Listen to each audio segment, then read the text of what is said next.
조명진이라고요. 11월 24일부터 10월 10일까지 6명의 형제님들, 강용길 형제님, 송민석 형제님, 김종명 형제님, 저 그리고 이렇게 박지영 군 해서 그리고 이건희 형제님, 이제 안산 동부에 있는 이건희 형제님을 비롯해서 6명의 그 형제님들이 이제 인도네시아를 잘 무사히 갔다 왔습니다. 그동안 또 서울 북부교회 형제 자매님들께서 기도해 주시고 또 관심을 가져주셔서 정말 은혜로 정말 즐거운 시간을 갖고 온 것 같고요. 또 제 얼굴을 보시면 아시다시피 많이 탔거든요. 그래서 이제 인도네시아 신나게 또 재밌게 잘 지내다 왔습니다. 그리고 특별히 이렇게 일부 말씀을 통해서 또 간증할 수 있는 시간을 주신 거는 긴장은 많이 되지만 아마 그 인도네시아에서 하나님께서 보여주신 것들을 성도님들과 나누라는 그런 기회라 생각하고 이제 짧게 이제 가서 느꼈던 점들 그리고 어떻게 가게 되었는지에 대해서 간증을 나누고자 합니다. 이제 이번에 제가 이제 인도네시아를 이제 선교지 방문한 게 사실 이번이 처음이었습니다. 그래서 예전에 이제 강용길 형제님이라던가 또 여러 형제님들께서 뭐 인도네시아, 뭐 중국, 필리핀 이런 곳에 이제 같이 선교지 방문을 하자라고 권유를 하셨던 분들이 많이 계셨었어요. 근데 이제 그때마다 이제 사실은 상황이나 여건이 참 안 됐기도 했었고, 그리고 제 마음 가운데 그렇게 큰 동기가 없었던 것 같아요. 그래서 사실은 이번이 돼서야 이번에 처음으로 이제 인도네시아에 이제 선교지 방문을 하게 되었습니다. 근데 이제 이번에 그 사실은 가게 된 계기는 기억하실지 모르겠지만 이제 기억하시겠죠. 그 올 여름에 이제 캄보디아에 우리 교회에서 두 팀이 단교 선교팀으로 갔다 왔었잖아요. 그래서 그때 갔다 오시고 나서 여러 이제 성도님들과 또 청년들의 그런 이제 간증을 이제 들을 기회가 있었습니다. 그래서 이제 간증을 듣는데 엄청 이렇게 뜨겁게 간증을 하시는 거예요. 갔다 와서 정말 이렇게 눈물로 간증을 하시고, 그리고 예전에는 그게 이렇게 막 와닿지가 않았는데 이상하게 이번에 캄보디아 팀 같은 경우는 되게 와닿았던 것 같아요. 그러면서 사실은 제가 직접 갔다 온 게 아닌데 캄보디아 갔다 오신 분들의 간증을 듣고 있으면서 와, 되게 좋았겠다. 나도 한번 느껴보고 싶다. 저런 감동을 나도 느껴보고 싶다. 이런 생각을 했었습니다. 이제 그리고 바로 이제 머지않아서 이제 김명섭 자매님이 또 소천하셨잖아요. 그래서 이제 사실은 저랑은 다 사실 직접적으로 관련 있는 일은 아니었거든요. 그러니까 제가 직접 캄보디아 간 것도 아니고 제가 김명섭 자매님을 개인적으로 아는 것도 아니지만 이상하게 그 당시에 뭔가 그 사건들이 제 마음에 되게 큰 울림이 되었습니다. 그래서 정말 나는 한번 선교지 가보고 싶다. 기회가 된다면 선교지 가보고 싶고, 지금 이런 젊을 때 가서 좀 기회가 주어져 있을 때 가서 보고 느끼는 것들이 정말 값진 경험이 되겠구나, 이런 마음이 이상하게 들었습니다. 그래서 사실은 이제 그런 마음이 들고 있던 때에 마침 이제 강윤규 형제님이 이제 올 겨울에 인도네시아 방문을 하게 되니까 같이 가지 않겠느냐라고 권유를 하셨습니다.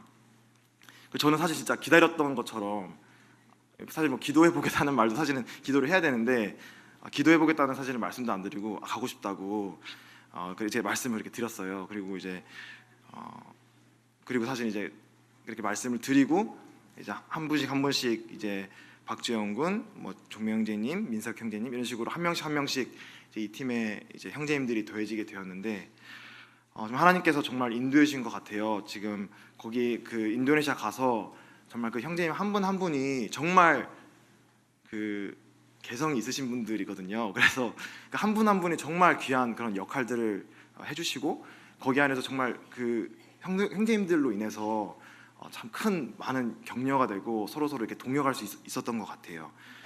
그래서 어쨌든 그렇게 이제 그 캄보디아 팀의 그런 간증과 또 그런 여러 일어났던 일들을 통해서 인도네시아에 이제 가기로 이제 되었습니다.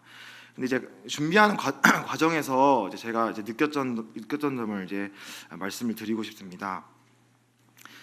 이제 제가 처음 이번에 이제 가게 되었는데 선교지 방문으로 근데 정말 생각보다 많은 이제 교회 분들과 또 청년의 형제 자매 성도님들이 이 일에 관심을 가져주시고 함께해 주시면서 너무너무 감사했습니다. 정말 기도로 함께해 주시고 또 물질적으로도 후원해 주시는 성도님들 계셨고, 또 이제 주일 오후 또 저녁마다 또 이제 청년들이 모여서 또 특별히 또 우리 인도네시아 팀으로서 기도를 또 해주고, 또 이제 가게 되는 분들이 다 이제 형제님들이다 보니까 이제 좀 섬세함이 많이 이제 없잖아요. 이제 이렇게 막 섬세하게 준비해야 되는 것들이 많이 없는데, 이제 그런 것들을 또 여러 자매님들이 선물을 준비한다거나 또 특송 준비한다거나 이런 부분들을 많이 도와주셨어요. 그리고 또 본인들이 선교지 갔다가 온 그런 많은 간증들을 저희들에게도 들려주시고, 그런 것들이 참 너무나 감사가 되었고, 이게 제가 이번에 인도네시아 가는 게 개인적으로 가는 게 아니라 정말 이 서울 북부교회 지체로서 가는 거구나. 그 전까지 그냥 나 개인이 정말 가고 싶어서 간다라고 사실은 말씀을 드렸지만, 이 준비하는 과정 가운데 이 성도님들이 일에 함께 해주시고 또 함께 기도해 주시고 이런 걸 느끼면서 내가 이 서울 북부교회 한 지체로서 이 인도네시아에 방문하는 거구나, 이런 마음을 갖게 되었어요. 강하게. 그러면서 너무나 감사가 되었고, 그리고 이제 출국할 때나 귀국할 때 또 이렇게 청년 형제 자매들이 또 함께 해주셔가지고 너무나 감사가 되었습니다. 그러면서 이제 준비하면서 이제 막 성도님들의 기도와 이런 관심을 받다 보니까 처음에는 되게 가볍게 생각을 했던 것 같아요. 스스로가 그냥 개인적으로 가서 재밌게 이제 시간 보내다 와야지 이렇게 생각을 했는데, 이게 책임이 좀 느껴지더라고요. 이제 많은 분들이 이제 기도를 해주시고, 참 부끄러운 얘기지만 사실은 또 그래서 되게 뒤늦게 이제 기도를 하기 시작했어요. 이게 그냥 가볍게 생각해서는 안 되는 거구나.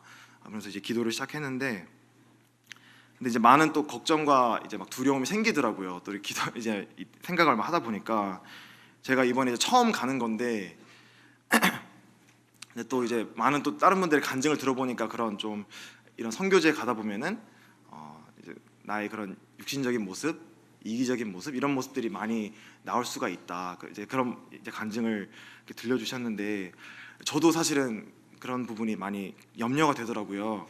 이제 올해 초에 사실은 그 황홍재 형제님하고 또 청년들 몇 하고 같이 이제 일본에 갔다 왔었거든요. 근데 그때도 제가 좀 문제였어요. 그 그룹에서 되게 좀 이렇게 그런 게 있어가지고 이번에 되게 걱정이 되더라고요. 이번에 가서도 또 내가 그런 육신적인 모습으로 인해서 다른 형제님들이나 거기에 있는 인도네시아 성도님들한테 누가 되면 어떨까, 어떻게 하나, 그러면 안 되는데, 이런 생각이 들었거든요. 저는 저를 아니까, 제가 그런 약한 사람인 걸 알기 때문에 되게 이제 걱정이 되었습니다. 그리고 이제 인도네시아 출발하기 전에 다 말씀은 드릴 수 없지만은 어려운 일들이 되게 많이 생기게 되었어요. 되게 개인적으로 이상하게 딱 정말로 저를 정말 무너뜨릴 것 같이 정말 힘든 일들이 계속 생기는 거예요. 그러면서 어떤 마음까지 이제 생겼냐면은, 이제 이 티켓을 다른 분한테 양도하고 정말 못 가는 게 아닌가 싶을 정도로 사실은 엄청 힘든 일이 있었는데, 근데 사실 이제 기도를 하면서 그 당시 이제 우리 북부교회 그 큐티 범위가 이제 스가랴서 말씀이었거든요. 그래서 그 스가랴서 말씀을 통해서 이제 하나님이 또 위로를 해주시고, 그리고 이제 또 잘 갔다 올 수 있게 마음을 또 이렇게 잘 붙잡아 주셨습니다. 이제 한번 찾아보면 좋을 것 같아요. 스가랴서 4장 말씀이었는데요. 스가랴서 4장 이제 6절, 9절, 10절 이렇게 한번 읽어보겠습니다. 스가랴서 4장 6절입니다. 그가 내게 대답하여 이르되 여호와께서 스룹바벨에게 하신 말씀이 이러하니라. 만군의 여호와께서 말씀하시되 이는 힘으로 되지 아니하며 능력으로 되지 아니하고 오직 나의 영으로 되느니라. 이 말씀이 쓰여졌던 그 당시에는 이제 이스라엘 민족들이 바벨론 포로가 되어서 정말 그 이스라엘 성들이 다 폐허가 돼 있고 아무것도 남아 있지 않은 상황에서 하나님이 이스라엘 민족한테 돌아와라. 내가 너희들을 다시 불러내어서 이스라엘 성들 다시 건축하게 재건하겠다. 그리고 이 스룹바벨이라는 내가 이제 이 일꾼들 사람들을 내가 써서 이 성전을 내가 다시 재건하겠다라는 이제 하시는 말씀이더라고요. 근데 사실은 이 당시 이스라엘 민족이 나와 같은 상태처럼 느껴졌습니다. 정말 나한테는 아무것도 남은 게 없고 그 정도로 사실은 제가 영적으로 되게 좋지 않았던 상황이거든요. 제가 뭔가 준비돼서 갈 수 있는 상황이 아니었었는데 하나님이 이렇게 저한테 이렇게 말씀하시는 것 같았어요. 너의 힘으로나 능력으로 되지 않는다. 모든 일은 나의 영으로 된다. 그리고 9절 말씀을 또 보시면 스룹바벨이 손이 이 성전의 기초를 놓았은즉 그의 손이 또한 그 일을 마치리라 하셨나니 만군의 여호와께서 나를 너에게 보내신 줄을 내가 알리라 하셨느니라. 여기서 이 스룹바벨이라는 사람을 통해서 하나님은 이 일을 시작하셨기 때문에 또 하나님께서는 그 손을 통해서 이 일을 마치시겠다라는 이 말씀을 하시는데, 물론 이제 저한테 하는 말씀은 아니셨지만 하나님이 시작하신 일은 하나님 무조건 책임지고 마치시는 분이구나. 그리고 10절에 작은 일의 날이라 멸시하는 자가 누구냐, 사람들이 스룹바벨의 손에 다림줄이 있음을 보고 기뻐하리라, 이렇게 말씀하시거든요. 그러니까 정말 그때 그 이스라엘 민족의 어떤 상황을 봤을 때 정말 뭐 어떤 건축을 할 만한 자재가 있었던 것도 아니었을 거고 남아있던 아무것도 없었을 텐데, 근데 하나님께서는 이 사람들을 부르시면서 내가 이 스룹바벨을 통해서 일을 시작하기 때문에 내가 이 일을 마치겠다. 그리고 이 일을 작은 일이라고 멸시할 자가 없다라고 말씀을 하시는데, 또 개인적으로 이 말씀이 어쨌든 이 인도네시아를 가게 된 게 좋은 일이고 또 하나님께서 시작하신 일이기 때문에 또 하나님께서 끝나실 때까지 잘 보호해 주시고 또 책임지시겠다라고 하는 그런 말씀으로 들렸어요. 그래서 이 말씀을 이제 의지해서 사실은 이제 가게 되었고, 전 가서 참 많은 것들을 이제 느끼고 왔던 것 같습니다. 그래서 시간이 많이 지났네요. 그래서 짧게 이제 인도네시아에서 방문을 통해서 얻은 교훈에 대해서 제가 말씀을 드리는데요. 많은 걸 느꼈어요. 정말 많은 걸 느꼈고, 이제 인도네시아에 있는 성도님들 또 일꾼 형제님들 또 같이 갔던 형제님들을 통해 교제하는 걸 통해서 많은 것들을 느꼈는데 여기서 다 얘기할 수는 없을 것 같고요. 아마 또 뒤에 있는 또 형제님들께서 또 다른 부분을 또 많이 얘기해 주실 것 같아요. 근데 제가 이제 특별히 느꼈던 부분은 사실은 엄청 먼 곳이잖아요. 저는 거기 가기 전까지는 인도네시아라는 게 정말 와닿는 곳이 아니었거든요. 찾아보니까 우리나라에서 5,200km? 엄청 멀리 있는 그런 나라더라고요.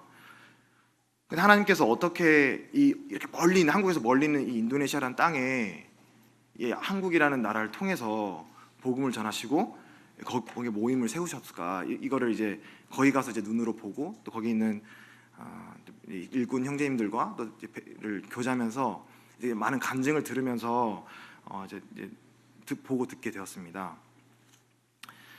잠깐 이제 베니 형제님의 간증을 나누고 다른 부분도 있는데 다 나누기 힘들 것 같아요. 근데 이제 베니 형제님의 간증을 잠시 이제 아마 들으신 분도 계시겠지만 가서 이제 제가 들었던 것들을 좀 잠깐 나누고자 합니다. 이 베니 형제님이 거기 있는 이제 사실은 이제 일꾼 형제님이시고 한국에서 이제 한국인에서 이제 공장에서 일을 하시다가 구원받고 인도네시아 가셔서 이제 모임을 세우신 형제님이시거든요. 근데 그 형제님이 어릴 때 어땠는지 얘기를 많이 들었어요. 근데 들어보니까 정말 이렇게 엄청 사고뭉치에다가 정말 말썽을 많이 피우셨던 그런 분이었더라고요. 그리고 이렇게 정말 이렇게 주목을 믿고 살았던 그런 분이었고, 그리고 그 지역 자체가 되게 민족 간의 갈등이 되게 많았던 지역이에요. 그러니까 막 무슬림이나 화교나 중국 화교나 이런 사람들, 인도네시아 현지인이나 이런 사람들 간에 정말 유혈투쟁도 있었고 막 엄청 그런 투쟁들이 많았대요. 갈등이 많고. 그런 곳에서 살다 보니까 이제 그런 곳에서 살았던 분이에요. 그러면서 이제 이 베니 형님이 그렇게 살다가 막 탄광에서 막 금도 캐고 막 정말 못할 일도 많이 했던 그런 분이었는데, 사실은 이제 돈을 많이 벌려고 호주에 가려고 했다가 이제 비자를 못 받아서 한국으로 오게 되었다라고 얘기를 하시더라고요. 그러면서 이제 이 베니라는 분이 이제 한국에 와서 한국 이제 공장에서 일을 하는데 날마다 이제 어떤 이상한 사람이 와가지고 이제 치킨하고 피자를 사들고 와서 이렇게 웃으면서 이제 교회를 초청하는 분이 있더라는 거예요. 이제 그분이 이제 강윤길 형제님이었는데, 그러면서 이 강윤님이 계속 와가지고 같이 이렇게 맛있는 거 사주고 그리고 같이 교회를 가자라고 이제 초청을 하니까 이분이 이제 아예 교회에 대한 그런 배경이 없던 분은 아니었기 때문에 그래 그럼 교회 가보자 하고 이제 이제 교회를 갔어요. 교회를 갔는데 근데 딱 교회를 왔다 갔다 했는데 어느 날 이제 교회를 갔는데 이제 그 베니 형제님이 이제 저축했던 1,800만 원이라는 돈을 누가 훔쳐가게 되었다고 얘기를 하더라고요. 그래서 이제 베니 형제님은 하나님을 되게 원망을 많이 했대요. 하나님이 살아계시면 왜 하필이면 내가 이렇게 교회가 한국에서 힘들게 정말 힘들게 사실은 이제 외국인 노동자들이 힘들게 일을 하고 있거든요. 근데 내가 하나님 만나러 교회 갔는데 왜 이렇게 돈을 잃어버리게 하시나. 그래서 하나님을 되게 원망을 많이 했다 하더라고요. 근데 그러면서 이제 사실은 많이 마음이 다치고 되게 낙심이 되어 있던 때에 또 이제 강유 형제님이 와가지고 계속 이제 권유를 하니까 정말 이제 마지막이다 생각하고 그리고 이제 마지못해서 교회를 갔대요. 마지못해서 교회를 갔는데 거기에 이제 교회를 갔더니 이제 이수원 형제님이 그때 계셔서 이제 복음 말씀으로 욥기를 말씀을 드렸대요. 욥기 말씀을 드렸는데 나중에 이제 강영재님은 그 얘기를 되게 의아하셨다 하더라고요. 왜 복음 말씀 하는데 왜 욥기를 가지고 복음 말씀을 전하시지? 이렇게 좀 의아하셨다고 얘기를 하더라고요. 근데 사실은 그때 베니가 그 욥기 말씀을 읽고 하나님한테 회개를 하게 되었다고 얘기를 하더라고요. 나는 1,800만 원이라는 돈이 없어져서 하나님을 원망하고 하나님은 없다라고 마음에 먹었는데 이 욥이라는 사람은 하나님이 다 가족이랑 재산이랑 건강이랑 다 뺏어갔는데도 하나님을 원망하지 않네. 이 사람은 하나님을 끝까지 부인하지 않네 하면서 본인이 하나님한테 품었던 그런 생각에 대해서 그 욥기 말씀을 통해서 회개를 하게 되었다고 얘기를 하더라고요. 그러면서 그걸 들으면서 진짜 하나님은 정말 어떤 말씀으로든 이제 사람의 마음을 다칠 수 있겠구나 하는 생각이 들더라고요. 그러면서 이제 베니가 이제 회개를 하게 되었대요. 그런데 이제 사실은 그때 이제 그런 말씀 교재들이 다 영어로 돼 있고 이제 성경들이 이제 영어로 돼 있다 보니까 마음속으로 영어로 성경이 있으면 영어가 아니라 이제 모국어 성경이 있으면 좋겠다라는 마음을 품게 되었는데 그 다음에 또 교회를 가니까 그때는 또 이제 이소영대님이 인도네시아 성경을 가져오셨다라는 거예요. 그래서 이제 같이 인도네시아 성경을 이렇게 주시면서 이제 보라고 그러면서 하나님은 살아 있구나, 하나님은 살아 계시구나라는 거를 많이 느끼게 되었고 마음이 많이 열려서 그래서 이제 이 복음 말씀을 듣고 이제 정말 구원의 확신을 얻게 되었다 이런 말씀을 이제 간증을 하더라고요. 간증을 하셨는데 이제 그 말씀을 이제 들으면서 진짜 정말 아셨을까? 그 강영님 거기 있는 일꾼 형제님들은 정말 하나님 그런 벤이라는 사람을 그렇게 해가지고 그렇게 만나게 하시고 또 그런 마음을 가지게 했다라는 것을 아셨을까? 정말 하나님만 아셨을 것 같아요. 그러면서 정말 그 나그네를 사랑하는 마음으로 대접하고 복음을 전했던 그런 분들을 통해서 하나님께서 놀랍게 역사하시고 그리고 그 벤 형제님을 통해서 이제 같이 또 많은 이제 거기서 구원받았던 형제님들이 이제 인도네시아 가서 지금 이제 이 교회가 세워져 있고 그리고 찌뜨라라야 교회인데 이제 찌뜨라라야 교회가 이제 든든히 세워져서 거기서 많은 성도님들이 지금 더해지고 거기서 하나님께 예배가 드려지고 정말 기쁨 가운데 하나님을 섬기고 있는 그런 교회가 되어 있거든요. 그러면서 참 되게 내 마음속에 감동이 되었어요. 정말 그런 일들을 통해서 정말 이 인도네시아에 복음이 전해지고 하나님께서 그 찌뜨라라 교회를 통해서 많은 잃어버린 영혼들이 구원받고 또 하나님의 영광을 받고 있구나. 그리고 거기 정말 찬양이 많은 교회고 정말 기쁨이 넘치는 그런 교회더라고요. 그러면서 이 떡과 만찬을 같이 이렇게 떼면서 정말 기쁨으로 이렇게 많이 주님께 감사를 드리는 그런 모습들을 보면서 참 하나님은 참 동일하신 분이고 여기에 있는 인도네시아 사람들도 너무나 사랑하시는 분이구나.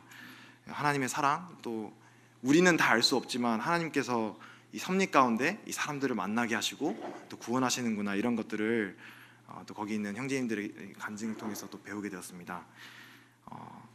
사실은 그 교회 또 사실은 느낀 점들이 많이 있는데 뒤에 또 많은 형제님들이 또 나누실 게 있어서 저는 이제 특별히 제가 또 외국인들과 함께 할 수 있는 시간들이 많다 보니까 이제 사실 낙담이 될 때가 많이 있거든요. 이렇게 한 6개월 있다 가고 한 1년 있다 가고 뭔가 많이 이렇게 사랑을 좋은 마음으로 베푸지만 당장에 뭔가 이렇게 눈에 보이는 그런 결과가 보이지 않을 때가 있고 내가 볼 때는 이게 진전이 있는 건가 이런 교만한 생각이 들 때도 있고 근데 하나님께서 이런 베니 형제님을 통해서 또 거기 있는 형제님들을 통해서 우리는 알 수 없지만 우리가 정말 그 나그네를 좋은 마음으로 대접하는 하나를 통해서 우리가 봤을 때 정말 사소한 거지만 그거를 통해서 또 외국인들이 또 하나님을 만나고 또 예수님의 복음을 만날 수 있겠구나.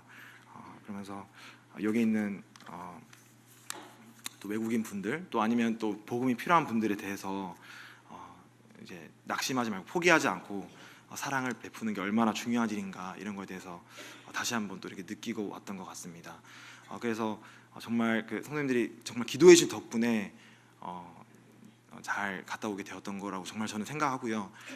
그리고 특별히 그 찌드라야 교회가 지금 기도 제목이 있었는데 이제 지금 원래 있던 예배당이 너무 이제 지금 예배당이 지금 사람이 막 더해지니까 이제 좀 적어서 이제 공간이 부족해서 더 큰 예배당으로 지금 이전을 해야 되는 상황인데 지금 허가를 지금 못 받고 있는 상황이래요. 그러니까 그 지역이 이제 어떻게 보면 이제 그 다수가 무슬림이다 보니까 그 무슬림 단체의 허가를 받아야 되는데 또 최근에 그 트럼프가 이제 그런 예루살렘을 그런 선언을 하고 그러면서 이제 무슬림 간의 그런 관계가 더 악화되면서 이제 여쭤봤거든요. 사실 12월 중순에 그 허가를 맡았어야 되는데 여쭤보니까 이번에 이제 그런 분위기가 좋지 않아서 새 예배당을 아직 허가를 받지 못했다라고 얘기를 하시는데 혹시 기억이 나시는 대로 그 찌드라야 교회 그 성도님들의 그런 영적인 건강뿐만이 아니라 또 예배당을 위해서 그곳에 또 보르네오라는 먼 지역에 또 교회가 세워지는 것을 위해서 계속해서 기도해 주시면 좋을 것 같습니다. 이상으로 간증을 마치겠습니다. 감사합니다.